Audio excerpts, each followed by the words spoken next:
Hello there, right here we got brand new 1.18 snapshot. This is 21W38A. This comes with a whole bunch of technical changes in hopes to make the game run much smoother. Plus we get insight on how old worlds are going to be updated to the new deep caves. Make sure you guys are subscribed for future update reviews. Now let's get into all the new stuff. They changed the way that sprinting will get interrupted. Before, if you would sprint along a wall and accidentally bump the wall, you would end up going back to just normal walking. Now if you're sprinting with a low angle, you can still sprint while bumping up against a wall. This is great if you're along a tunnel and you just barely graze a side, you can continue sprinting. They also changed in how high copper generates in the world. Now it will generate up to Y level 95, as they originally wanted it to. They also come in and increase the amount of copper that can be found overall. They also added it so that lapis now come in blobs, just like many other ores, instead of like it was before where lapis were in single pieces. They added in a new feature into the Java edition, which we have in the Bedrock edition, and this is simulated distance. So besides render distance, we have a new slider, which is simulated distance. The way it works in Bedrock is that you can crank up your render distance, then you're able to see very far in your world, but the game isn't trying to like make stuff happen in those far out chunks. Just imagine them as kind of being like unloaded. So entities will not be updated outside of the simulated distance, which is the other slider. So if your CPU is overwhelmed, you can reduce the area where the game is actually trying to have stuff happen while still being able to see really far away. So entities will only update inside of this simulated area. So let's keep the simulated kind of low and let's crank up the render distance really high and see how my CPU handles it. So it's rendering all the chunks around me. It's not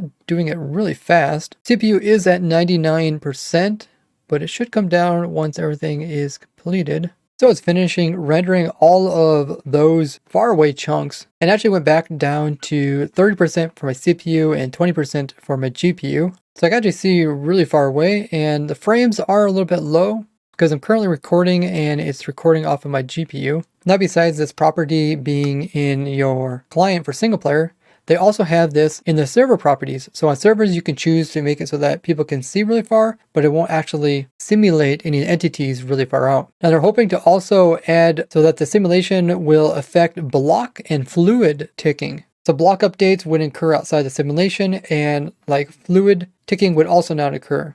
This would be great for servers so that we don't have to worry about reducing the viewing distance of the player just to try to combat the problem with too much stuff being loaded per person.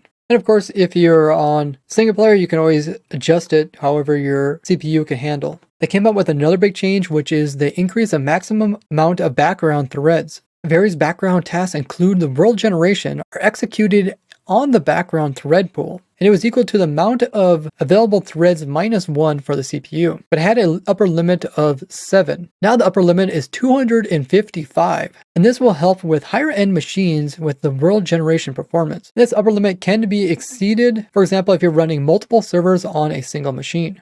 They also came out with telemetry changes where they reintroduced a diagnosing tracking that we used to have back in 2018 that would let us understand what exactly are the problematic areas when running the game. They're adding this in because of the new extremely heavy generation for the new caves and cliffs. And they're going to be collecting this data in order to try to improve it. This is information that they're collecting. It sounds like they might be adding some more in the future.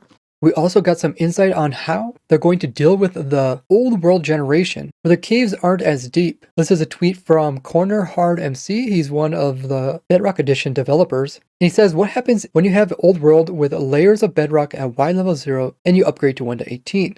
The bedrock turns to mineable blocks and you can explore much deeper.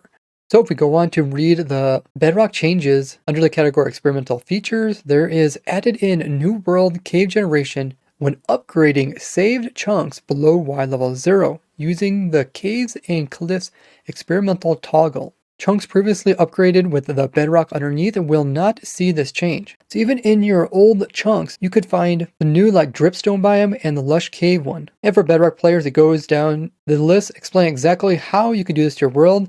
Here is the experimental toggle, and it has a warning, but does say that this is experimental and could cause your worlds not to be compatible with future versions of Bedrock. So make sure to make copies of it. Now, even though all of this is just for the Bedrock edition, it's most likely this is the same way that they're going to treat the Java edition. So if you did things like removed a whole bunch of Bedrock in your world or made overworld wither cages, or if you just had fun making tunnels to the bedrock like I did and having bedrock vaults, you probably don't want to have that bedrock removed or have extra blocks placed underneath of the world where mobs would end up spawning and would mess up your farms that you built above them. Especially if they reintroduce the mob spawning to be like at sea level throughout the entire world, because if they do that, then there's no reason to actually rebuild your farms lower down. So probably the next question would be, is it possible to have some chunks convert over and some chunks not? I'm sure you could do this with like a third-party program. But overall, what do you guys think about this toggle option and it potentially coming to Java Edition?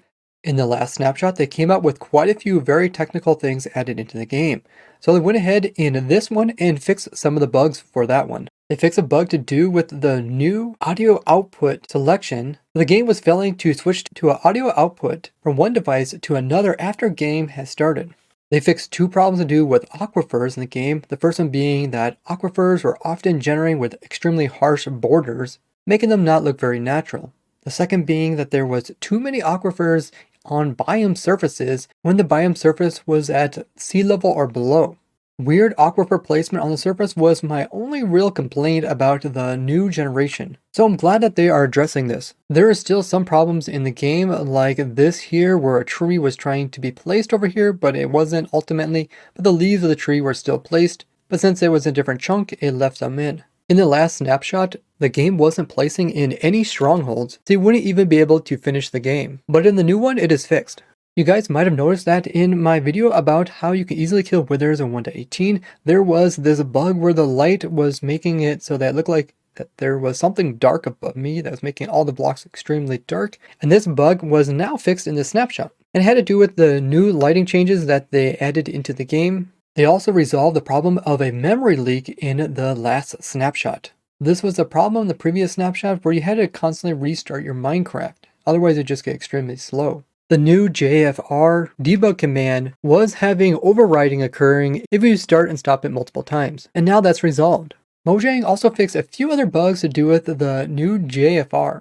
Here's another chunk border bug where you can see that this geode got cut off by this nearby chunk, and it also got a mineshaft cutting right through it, which looks really cool. The new grove biome wasn't actually having any trees in the last snapshot, which now it does in the newest one. When changing your render distance, they would sometimes have a crash occur where this problem is now fixed.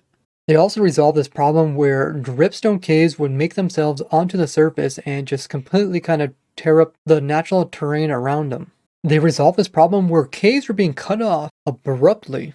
They also fixed a problem that there was just too many caves and lakes generating inside of the desert surface. As a lot of you guys point out that there should be an indication when using the new right-click action for preventing plants from growing, and there now is. There's not any particles, but as you can hear, it makes a shearing noise. It would be cool if they also added in some particles to kind of visually show you that it has changed.